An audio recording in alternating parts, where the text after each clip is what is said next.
Welcome back to my channel, guys. It's time for another MILGRAM chapter review.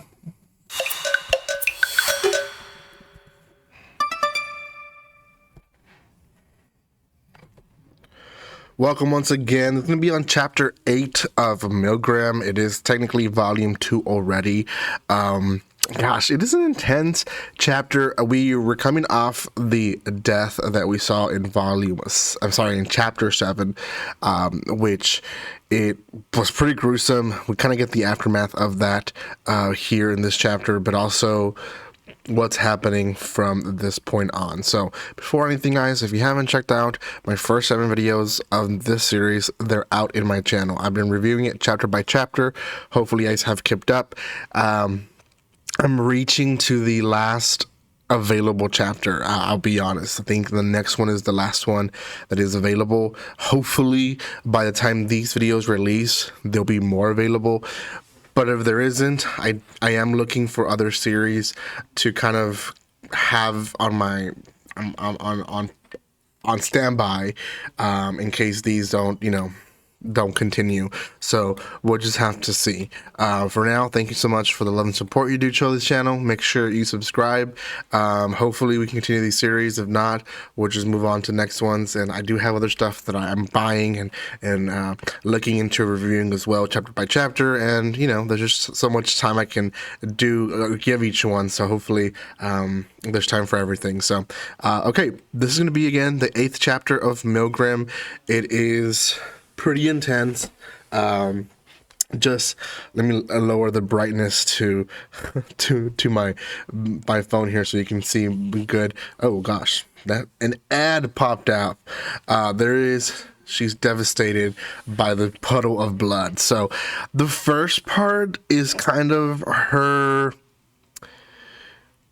first saying that there is definitely now a division between her and the prisoners, right? The prisoners are kind of doing their own thing now. They're not even talking to each other. That's how intense it is.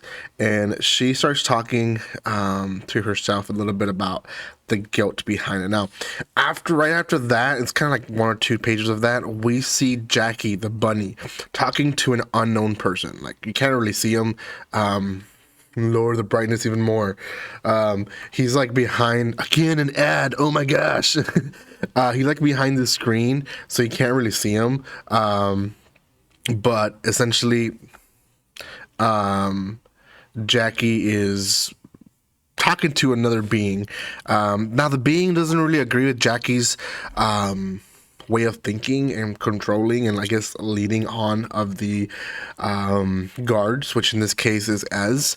But essentially he's letting Jackie lead the experiment. Now, again, people are just kind of down about the whole situation, right? So Jackie starts talking to Ez, the guard, and Ez kind of has been overthinking this whole thing, and Jackie says, you're probably thinking at this point that maybe you should have let them live, or what if you let everyone live, right? Well, Ez has a little bit of an upper hand. Now, I don't know why, but she knows a little bit. Well, I do know why. She's very observant, right? Although Jackie doesn't think that she is being observant, and she's like, you've done this before. Like, this experiment has been done before. And Jackie says, well, why do you say that? And he's like, well, I can just maybe assume that you're smart enough to think or to know what I'm thinking, but I can also detect that you probably have talked to other prisoners and other guards, and the guards probably thought the same way I did after the first death. And then she says, the reason I believe there's been more experiments is because when I went to the library, there were tons of books of sins. Why is there so many if there's only a few prisoners here, right? So it must be that this experiment has been played over and over again, and she's being tested. And Jackie's kind of go, well, yeah, that's going on, right? So Jackie kind of threatens Ez on her life, and it's like, hey, if you don't do your job properly, we can dispose of you. So Ez is kind of put against the wall. She kind of has to make a decision. And the first one that kind of comes up to her to talk is Close. Now, Close, we don't know much about her. She's very shy, kept to herself. She was very friendly at one point with Two-Face. But she is worrying about S. She understands the weight that it falls to S, and she even tells her, like, if any one of us would have been in your position, I think we would have made the same choice, right? So Ez kind of snaps out of it, essentially, and she goes and tries to find more other people in the library. In the library, he meets up with two people, which is Two-Sided and also with Nervous. No, with Gentle. So both of these people are in the library. Sorry, they're looking for Gentle's book. Confusing names. Two-Sided is there, and Nerve is also there, and they're looking for Gentle's book. And essentially, they're kind of giving a little bit of respect through prayer to Gentle from dying, but at the same time, they go into conversation, and it kind of comes to a conclusion, and they let Ez know that essentially what they believe is that S is they understand her position. She's kind of pinned to the wall. She has to make the decision. She's kind of like the person that has to press the button if someone has to die, right? And they kind of explain, like, we know that you don't even know what would happen if you say no, right? What if we still died regardless? So they start saying our enemy is the prison. The prison and the system against us is the enemy.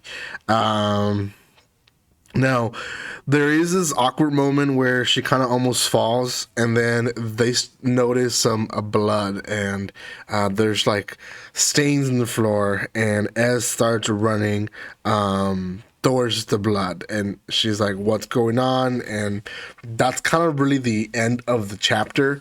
I feel like she feels that maybe Nervous or Close or someone maybe committed murder inside the prison. Could be. Don't know what that blood is, or maybe it's just Gentle's blood when they moved the body, because they had to move the body, right? They do notice at one point that when they go back to the room, that his body and his blood, all of it has been cleaned up, and he's nowhere to be seen. So there is people, there at the least there's a being or something controlling the prison, and it could also, like, I have so many theories to what it could be, but I was also thinking maybe, well, what if all this is kind of like a VR or like a simulation, and they're actually all asleep, and that's how a lot of these stranger things are happening, is that it's just a program deleting or moving stuff around. So I don't know. We'll just have to see. For now, guys, that's all I have for you guys. Thank you so much for watching this. If you haven't done so by now, make sure you subscribe to my channel, give some love by commenting, liking, and sharing, and I will see you next time. Like always, don't be strangers. See you guys.